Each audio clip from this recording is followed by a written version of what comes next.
Hi, everyone. We're going to continue this talk about Bitcoin and credit. Funny enough. So the title of this talk is Bitcoin Credit Worth the Risk. And we have Alan Farrington, who's an independent writer with us, David Seroy, who's a Bitcoin researcher and sovereign community member, and Mauricio Di Bartolomeo, who's co-founder and CSO of Ledin. And my name is Sam Abbassi. I work at Hoseki. We're a proof of reserves platform launching next week, our first retail product. So jump into hoseki.app and register for next week. So let's start with the first and most basic question, just to kind of lay the groundwork. What is Bitcoin credit? David, do you want to take this one? Sure. And I want to start off by saying I spend most of my day just doom scrolling on Bitcoin Twitter, and somehow that's qualified me as a Bitcoin researcher. So thank you for that title.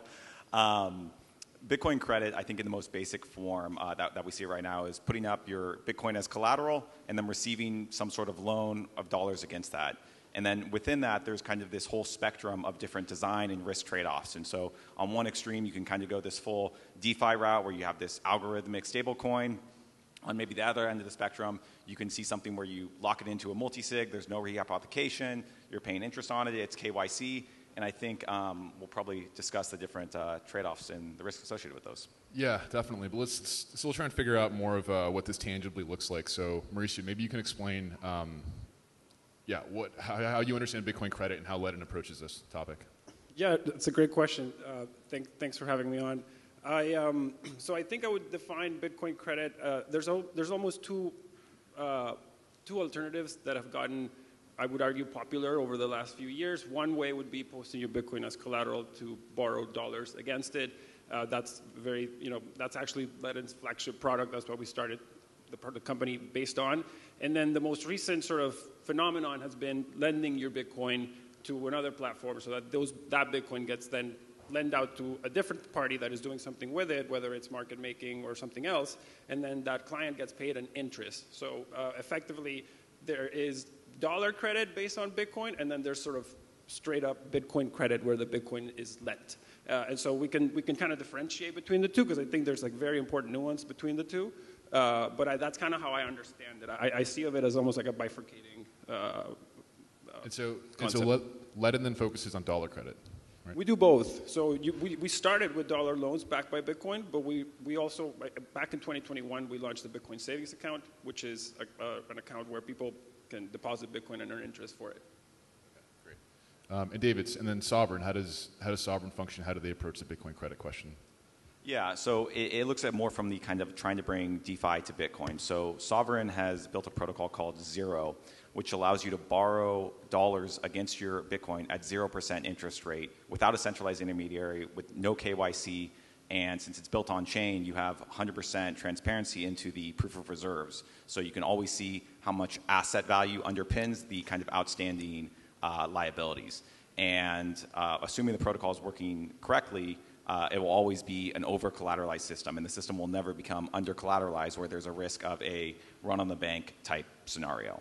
I think the fundamental difference, though, is we try to abstract away the centralized entity, and instead of receiving deposits from other people and then lending that money out and paying interest rate, it's instead you're putting in your Bitcoin collateral and it's minting a brand new stable coin out of thin air. So there's two primary features of the Zero protocol that Sovereign has built. The ability to borrow at 0% interest, and then as a byproduct of that, we also create a Bitcoin-backed stable coin, which I would argue has much larger implications in the kind of circular economy. And what happens with the stable coin then? How do you mean? Well, it's issued. So you put Bitcoin up as collateral, and then there's an IOU issued against that Bitcoin. And then what happens after that? Sure. So there's a couple different options. I mean, you could bridge it into another ecosystem if you like using Tether or you like using USDC.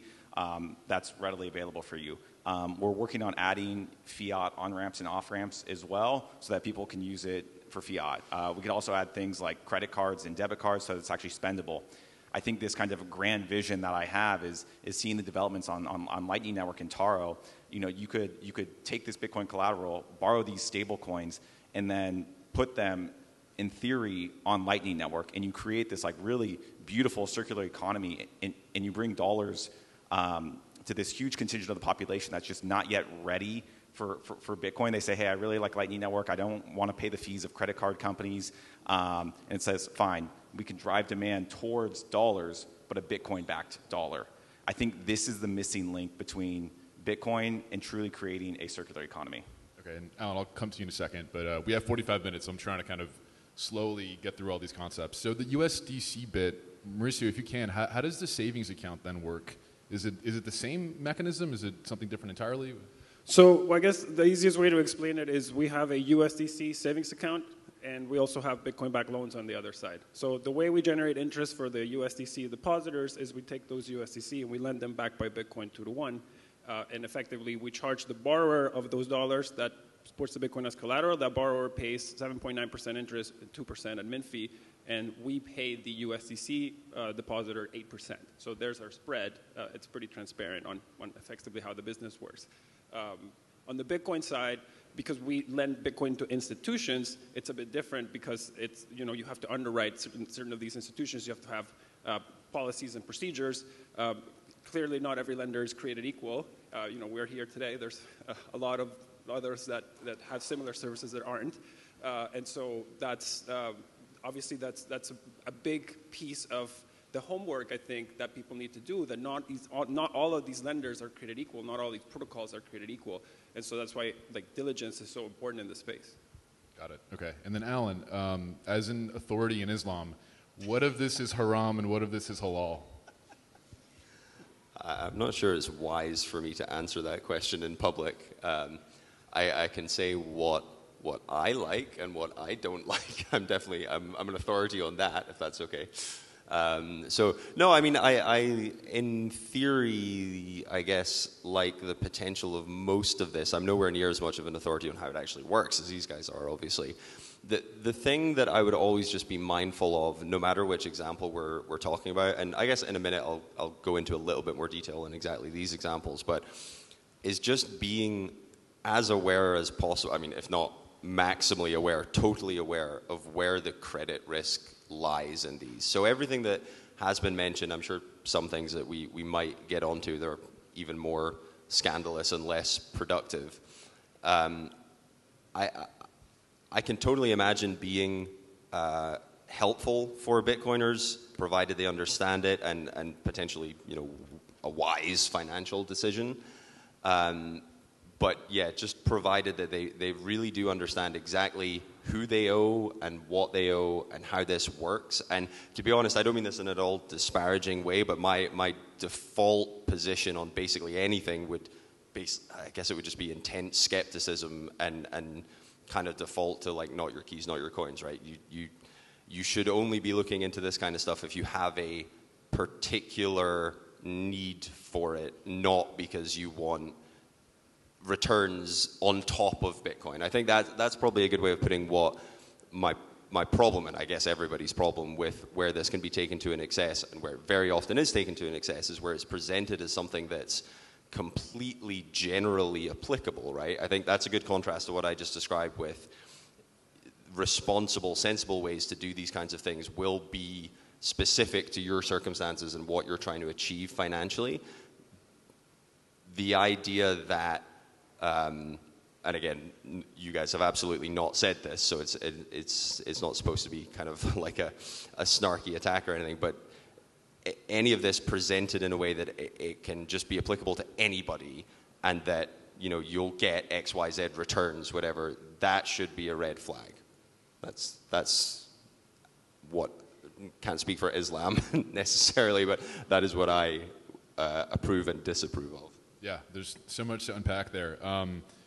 We'll get into the risk mitigation in a second, but maybe we can start from a high level at an abstract level. We were talking about this earlier. There's sort of this weird spectrum in Bitcoin where there's one camp that doesn't like credit or any kind of credit facility on Bitcoin whatsoever. And then there's the other extreme that says, we should be kind of yield farming as much as we can. But there should be a middle ground, I think, and I think we're kind of finding that. Mauricio, maybe you can speak to that a little bit. Yeah, I think what happened was this, the sort of segment overall, this concept of earning interest on your Bitcoin, just grew incredibly fast over the last few years.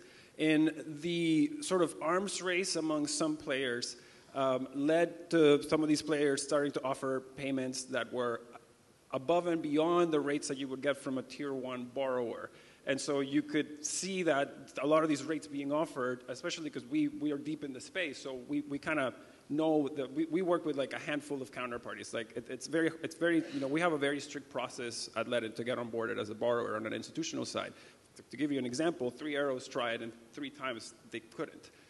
And we were the only, I believe, one of the few, if not the only lender that didn't lend to them. And this is because they didn't provide financial statements, which is wild. But that's basically one very common sense. You wouldn't take the handwritten letter? It was trust me, bro, right?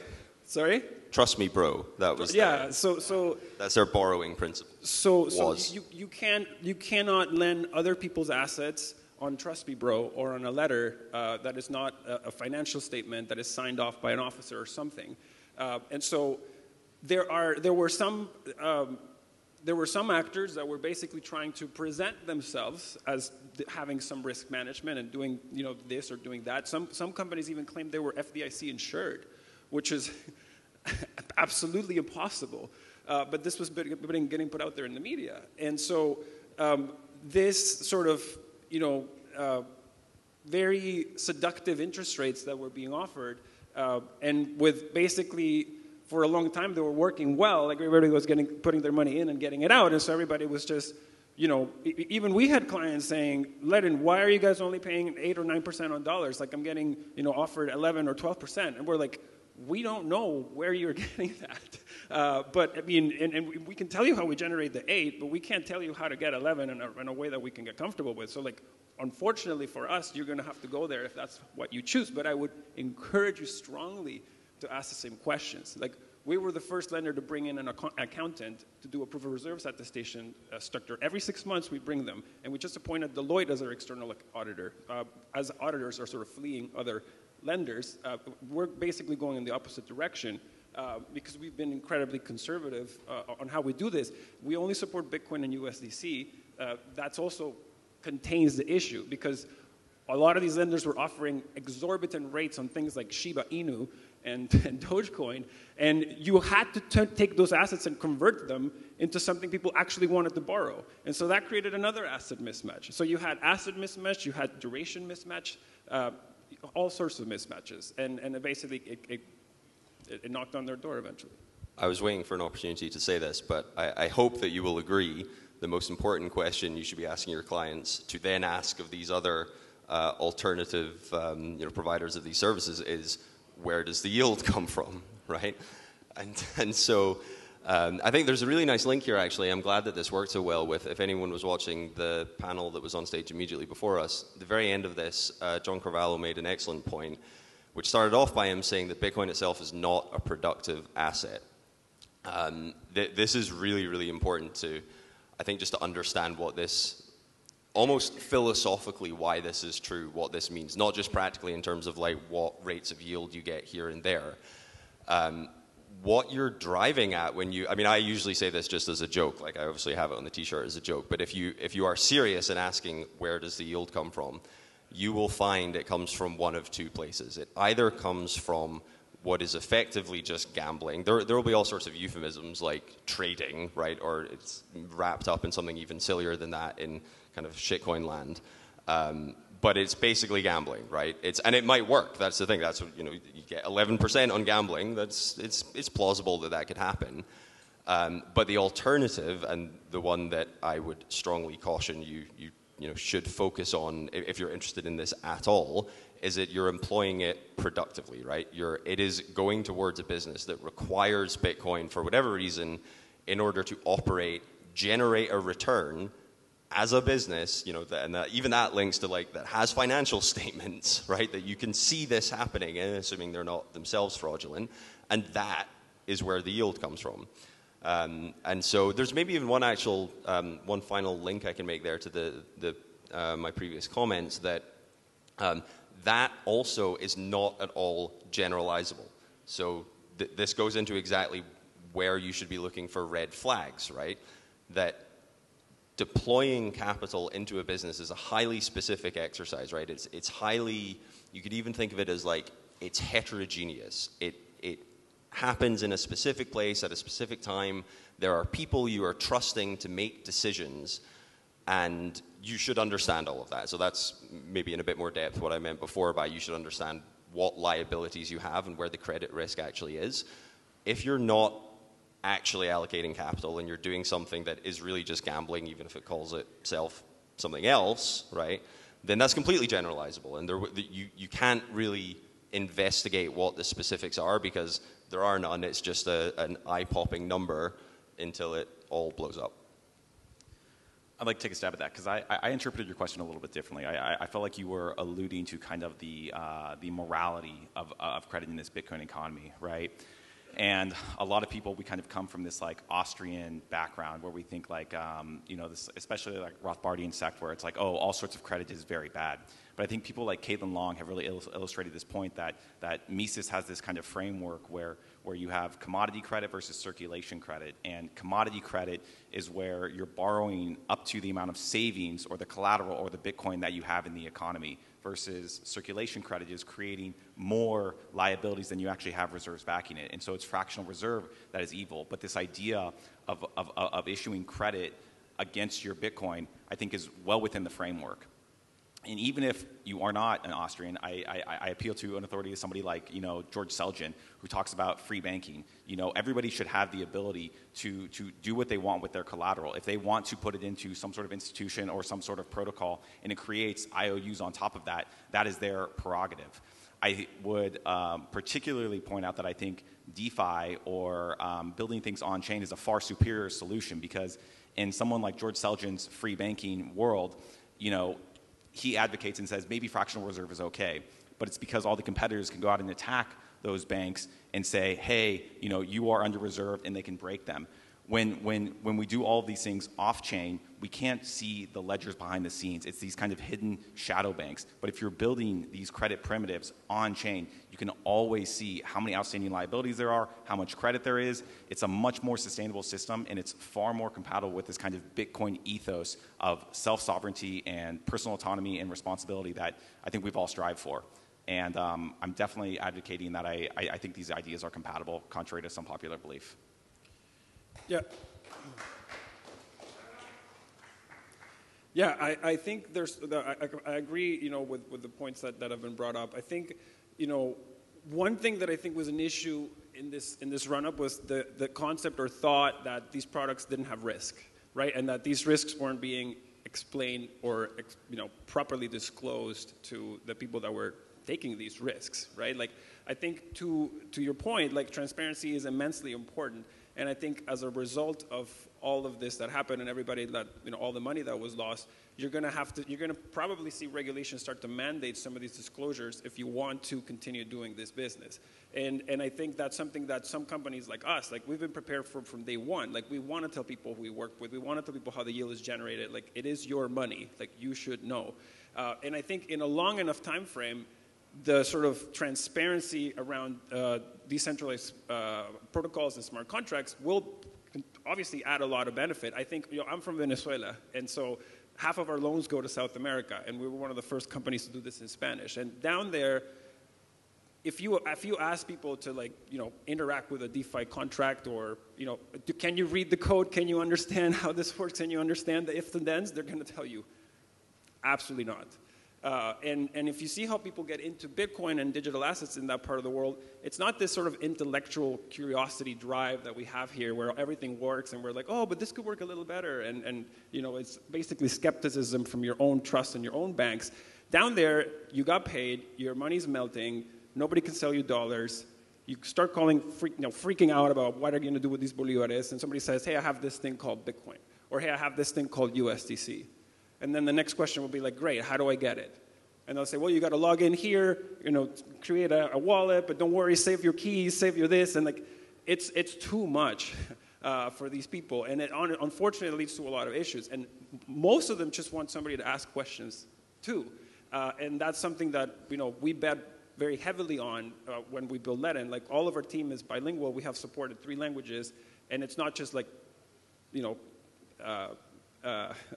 we're not just doing like it's not a symbol. Like the legal agreements, everything, our marketing materials, all of our research goes out, and they really, really appreciate it. So I think we're going to get to a point where things can get more programmatic, because that base knowledge is going to, the infrastructure, the software infrastructure is going to be there in a few generations. But I think for the next sort of 5 to 10 years, probably even longer, I think money will continue to be a sort of people need down there. Are you just off that last point? Are you focusing on Latin America, or is that where you saw the most demand? It was like the most obvious product market fit for. For us, it just it makes the most sense, because in here, like in Europe and the U.S., most people think about, why would you borrow against your Bitcoin? Like that's actually a question you hear a lot about in North America. You do not hear about that when you go south to Texas, because there's nothing else to borrow against. And so, like, there is no unsecured personal credit. Nobody can save enough in a hyperinflationary or inflationary currency to save for a down payment. And most assets that you can borrow against require massive down payments. That basically you're just trying week over week, but like the inflation itself just erodes, because all these capital assets get repriced and repriced and repriced, and your paycheck doesn't.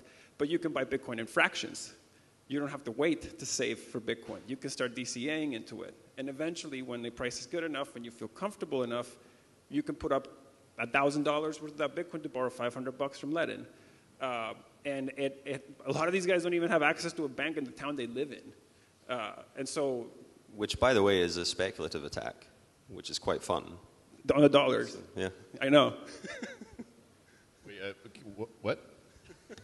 That's a micro speculative attack. It's a great link actually to you were mentioning about some people would potentially deem this immoral from a certain whatever ethical or school of economics, perhaps maybe religious. I mean, it probably is haram, to be completely honest. Not that I'm an authority on that, but it's a speculative attack, which I thoroughly approve of, despite it being haram. But I don't understand the moral point. Just to kind of stay on that, like because a lot of my Bitcoiner friends really are allergic to the idea of credit on Bitcoin. But I understand credit to be a byproduct of a functioning economy in some capacity. But I think most of the issues are around the lending of the Bitcoin. I don't think a lot of people have an issue against borrowing dollars versus your Bitcoin, to your point, like commodity-backed credit. I think people have an issue at this sort of anything that increases the velocity of Bitcoin, right? In the sense where because think about it, like in a fractional system, like most banks are agents of velocity, right? Like you put $1 in a place, that person has $1, but that bank lends that $1 to someone else, then there's $2 in the system. So every bank step of the way is 1x on this process. And so theoretically, and again, this plays out in theory, like when somebody deposits Bitcoin at Ledin, that person has balance at Ledin, and they own X amount of Bitcoin. We then take that Bitcoin to earn that yield, and we lend it to an institution. So that institution has now 1 Bitcoin. So in theory, the velocity of Bitcoin has increased. And I think that's what people have challenges with. Like I think obviously there's issues with a lot of the ways that activity is being done, and there's a lot of wrong things that need to be corrected. But I don't think the activity as a whole is necessarily broken. I have a lot of sympathy for the view of the kind of, well, probably his actual friends. I was going to say hypothetical friend who says that no, just all credit is wrong. But I honestly think that follows from a pretty dramatic oversimplification of quite a few things, I guess, what credit is, more importantly though, how fiat really works and what the contrast is there to Bitcoin. I think if you actually untangle that, you come out with an even more favorable view of Bitcoin. So I think, just to try to maybe steelman it a bit, it is perfectly sensible to be deeply, deeply suspicious of credit within fiat because there's a lender of last resort, right? There's a money printer, there's immense moral hazard, and actually to get even deeper into the weeds,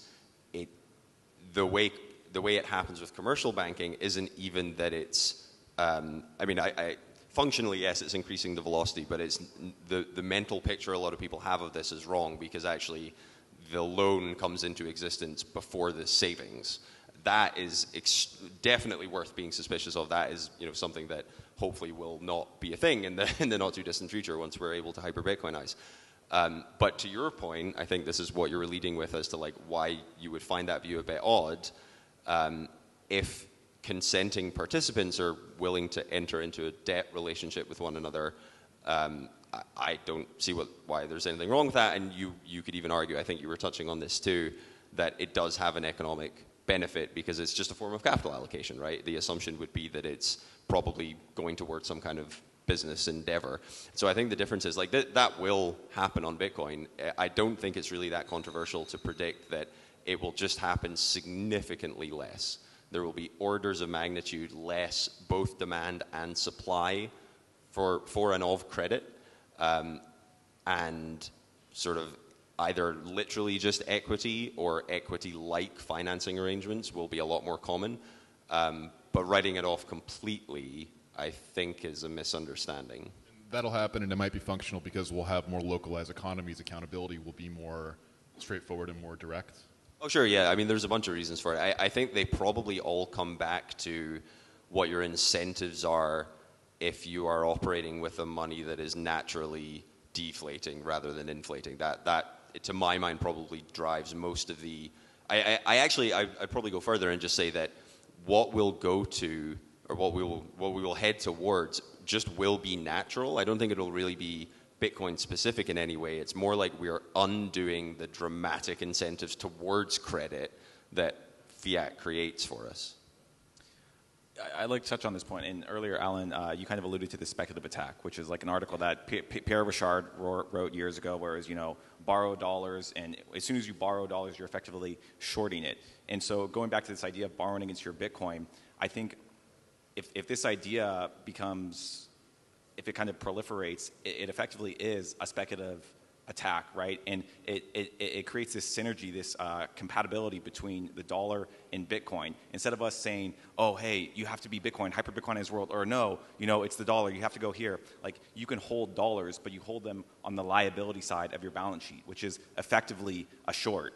And so as more people put more collateral in to borrow dollars against it in a safe manner, don't be reckless and over-leverage yourself, it, in my opinion, furthers us towards this vision of hyper-Bitcoinization. And I think sometimes there's this cognitive dissonance with Bitcoiners. They're like, oh, no, I can't hold dollars. It's like, you can hold them, but just hold them as liabilities, as debt. And you're essentially banking on this kind of future devaluation.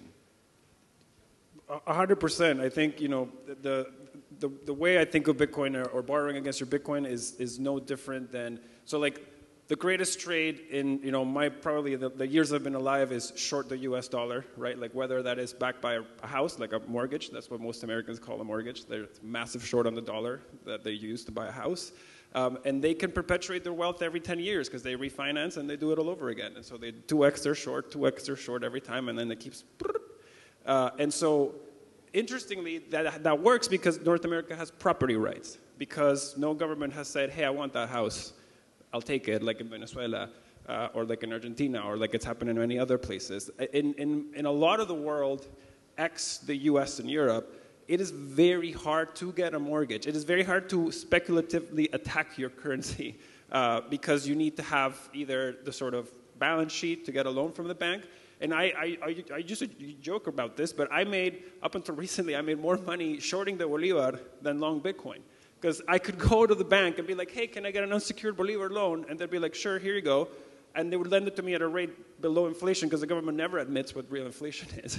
And so you're always able to borrow below inflation, and you go and buy something that is not, falling apart as fast as your currency that you're borrowing at. And so you borrow weak, you buy a hard asset, and then you just do it again. And, just wait for it to happen again and again. And I think Bitcoin is going to become that asset for people outside of these countries. That real estate the role that real estate has played for Americans will be now played by Bitcoin, as everyone tries to speculatively attack the dollar, because now a person in Colombia can speculatively attack the dollar through something like Latin. And so that is going to just, I think, expedite this process. And more so than expedite it, people learn. Like, people learn that the dollars get weaker over time. And they might, they might look at Bitcoin and might not be fully drawn in on day one, but they're going to slowly see Bitcoin go up in dollar terms, the same way people have seen real estate go up in dollar terms, and it creates this sort of put in your mind where you just want to keep buying and wasting your weak stuff into the hard stuff, like converting it into, or even if you're going to take debt, take it on something that is depreciating by design, not something that is appreciating. Amazing. I think it's important to emphasize, just following on from exactly these kinds of examples, that what we're talking about here isn't like a like a strategy for a hedge fund or something, right? It's again, it really does come back to this distinction between this being, anything in this space being completely generalizable as a red flag, as opposed to actually being linked to specific circumstances, right? So, in exactly these cases, you would assume that people are doing this because they have certain costs in certain currencies. They need somewhere to live. That's probably part of it as well. And so it's that is a point worth harping on, that it's not like it's certainly not a get rich quick scheme. It's not really a scheme at all. We're predicting what it will become rational for regular people to do. We have probably like 8 minutes left, so I want to get to this last point. C5 versus DeFi. So we did a good job, I think, of explaining sort of what credit is on Bitcoin generally. Mauricio did a brilliant job of explaining how you guys manage risks with what I understand to be more CeFi. I don't even think you explained your auto top-up sort of feature as well. Oh, yeah. So what are the biggest risks against borrowing against your Bitcoin? Which, again, you have to be very understanding. Go into one of these credit agreements, whether it's borrowing against your Bitcoin or lending your Bitcoin, with eyes wide open. Like, you need to know exactly the rules and how things work and what you may need to do. Because the biggest risk in Bitcoin borrowing dollars versus your Bitcoin is if there's a drop in Bitcoin price. Because that's the only asset that we have to back the loan, we may have to sell that Bitcoin to close out the loan before the amount we borrow to you, or lend to you, is higher than the value that we can get out of the collateral. That would decapitalize the business and end everything for everybody. But understanding that this is a pain point for our clients, and with that we have a savings account and the ability to borrow, we now have a function called auto top-up, where you can instruct the platform to basically draw from your savings accounts to top up your loan collateral, and that does this in real time. It's a 15-second call, and that basically protects you from like an overnight flash crash or something along those lines. Because again, we as lenders don't want to close a loan. Of course, our borrowers don't want their loans closed. So we spend a lot of time thinking on how to make these loans safer and more accessible. And then, so in a DeFi context, so with CeFi, you're trusting let-in. In DeFi, you're trusting the smart contract. Can you explain that a bit? Yeah, totally. So, I mean, instead of putting your funds with a custodian in a multi-sig and it gets liquidated, you'd be putting it into a smart contract. And, once it reaches a certain threshold, it would be automatically liquidated. And so, of course, that is the biggest risk, and it's a very serious one. But in my opinion, it is a noble pursuit, because that idea of being able to borrow and conduct these financial services outside of a centralized intermediary that could essentially be overtaken by the government, while potentially unlikely it could, that is much more aligned with this kind of Bitcoin ethos. Along with that, DeFi just provides more flexibility. The liquidation rate for us is if your Bitcoin reaches a 90% loan to value, there's far more flexibility there. We can offer it at 0% interest rate with minimal origination fees, typically around 50 bips or 50 basis points, which is 0.5% on the origination. There's also no KYC, and as I mentioned, proof of no rehypothecation. So again, while there are risks, and I think everybody should be aware of those risks, it is a noble pursuit to go after. I'll end on this by saying I think what Ledin and Mauricio built is absolutely amazing, like truly. But what I would like to see in the future is them investigating some of these decentralized protocols that we've built on Bitcoin that generate fees for Bitcoin through a side chain, and using like an SDK that we've built and offering that to their customers and saying, look, if you want to take this 0% loan product, understand these other risks that exist. And maybe Ledin says, we're going to charge 1%, 2%, and they can add in all of the other benefits that they have of having a human person there, having somebody that can explain this, having somebody that has investigated on their behalf. There is a lot of synergy between a kind of open, decentralized protocol and the power users that want to use that, and then merging that with some of these other options that built up amazing infrastructure and teams. So I definitely think there's compatibility with these ideas. Okay, great. I want to try and get to one or two questions. So let's start with closing thoughts then. Alan? Oh, closing thoughts. I probably just reiterate what I said at the start, to be honest. Just be mindful of what the real risks are if you want to do this at all. I mean, I think probably one of the amazing things about Bitcoin, if not the amazing thing, depending on your own circumstances, your perspective, is that it's the openness of the network, right? It comes back to like not your keys, not your coins, that you don't need to go through any intermediary to be involved with it.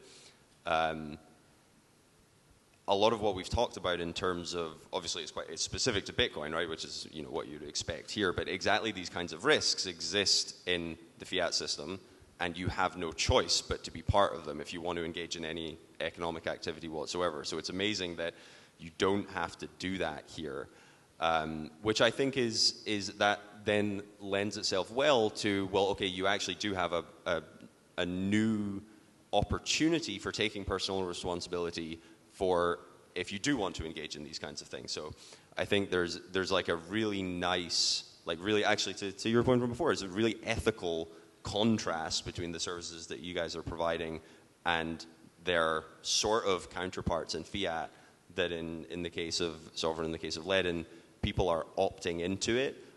And so just to reiterate again, I guess my last word would be, please make sure you know what the risks are if you are doing that. Brilliant.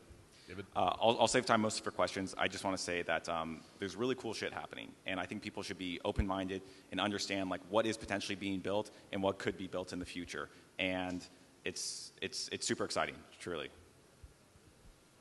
No, I think mine's going to be along the lines of what Alan said. I think not all lending platforms and not all protocols are created equal. Do your research, do your homework. If you are not comfortable, ask the questions. Do not be afraid of ask the questions. And if you do not get the answers you'd like, or you don't understand the answers, do not interact with that platform. Like, do not interact with anybody that you don't feel like you fully understand the risks of, and nobody will say no. And if they say no, that's your answer right there. But like, most people should take the time to take you through, or at least point you to the resources that will make you understand what you're getting into. Yeah, you're giving people your money. You should ask the tough questions, huh? Absolutely. I think we've got Harper with the mic, maybe. Any questions at all? Anyone dying to know more about Bitcoin credit?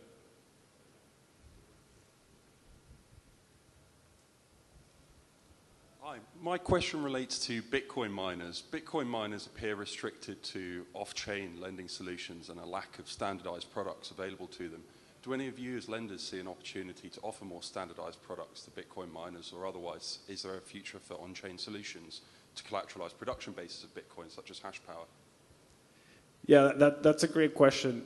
So there are some lenders that got involved in financing Bitcoin mining infrastructure, but they did this in the wrong way, in my humble opinion, because they were taking Bitcoin ASIC collateral. So they were basically taking an Antminer S19, and they were taking that price tag on that S19 at the peak of the market, like S19s and like double-digit thousands, and they were then saying, okay, well, we're going to be conservative, and we're going to take the value of these ASICs at 50% of their value, like if it was Bitcoin. But it's not Bitcoin. And so I had the pleasure of having an experience running a mine that I ran very successful mines that I bought very, very, they were well-timed, well-bought. I also set up mines at the peak of the market, and I saw those mines go negative. And when those mines go negative, like right now you're having the miner squeeze, right? Because you're having all the production coming online that was ordered in November, December, and you got hash rate soaring and Bitcoin price tanking. And so miners go through their specific cycles as well. And if you're a company that does not understand those cycles, you can get in trouble real quick. What we are seeing on the back end of that is that there are now, we've been chatting with a few solutions that are doing this in my view, much more responsible way. They're looking at publicly traded entities, they're looking at what's their balance sheet capacity, they're looking at what other assets they can take as collateral. So this space is evolving very, very fast, and I think it will get there. It's just, I think we're still maybe 1 to 2 years away from that. Two things really quick. So one, if the miners already have Bitcoin, then exactly what we're talking about, borrow against their Bitcoin, get dollars. If they don't, there are some on-chain DeFi protocols that are building hash rate futures contracts that, I don't want to jump the gun, but that seem very compelling. So for example, a miner can commit to, for the next 6 months, they'll provide, X number of terahashes of kind of Bitcoin rewards. And somebody else is giving them upfront that Bitcoin. It's just a futures contract. And then as they provide the hash rate, they can unlock that to Bitcoin. And so essentially it's two parties kind of betting on, the future hash rate value. And so if that product existed, miners could have locked in essentially a lot of their electricity costs, the materials, the futures price, and hedged themselves from this huge downturn. Alternatively, if rewards keep going up and we keep bringing in fees, people can generate yield off of that. And so all that can be done on chain. It's just another very cool experiment. Are we out of time? Okay, great. Thanks very much, everyone. Hope you enjoyed that. Thanks, panelists.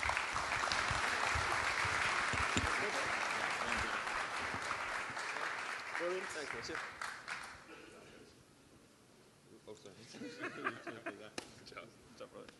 we could have gone an hour and a half, Thank you, man.